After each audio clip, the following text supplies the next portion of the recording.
In today's video, I'm going to teach you how to use Google Tag Assistant to find Google Analytics 4 property.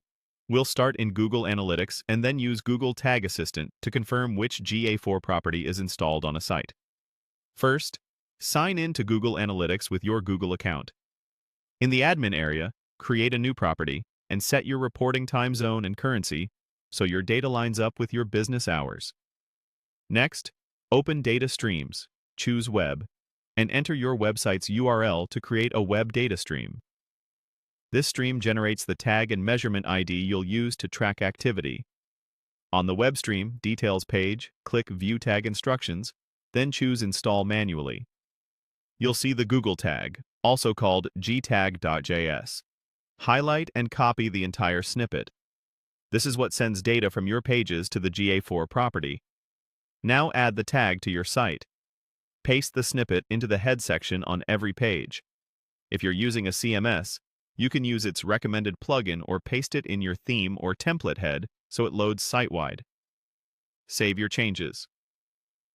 Tip: make sure you're editing the live theme or template and place the tag as high in the head as practical so it fires consistently. With the tag in place, go to tagassistant.google.com. Click Add Domain. Type your website's URL, and click Connect. A new browser tab will open your site, and you'll see a small Tag Assistant overlay in the corner. Back in Tag Assistant, click Continue to begin the debug session. Now analyze the tags. Interact with a few pages so events fire. In the Overlay or the Tag Assistant panel, you should see the Google Analytics 4 configuration event.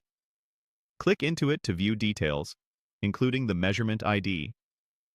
This ID should match the one from your web data stream in Google Analytics. If multiple tags appear, open each GA4 entry to see which measurement ID and stream it belongs to.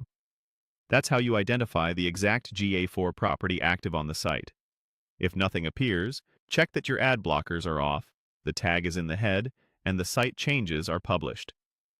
A hard refresh or clearing cache can also help. To cross-check from the Analytics side, open Analytics Home, go to Admin, then Data Streams, and select your web stream. The measurement ID shown here should be the same one you saw in Tag Assistant. That's it. You've installed the GA4 tag, connected your site to Tag Assistant, and verified which GA4 property is active by confirming the measurement ID.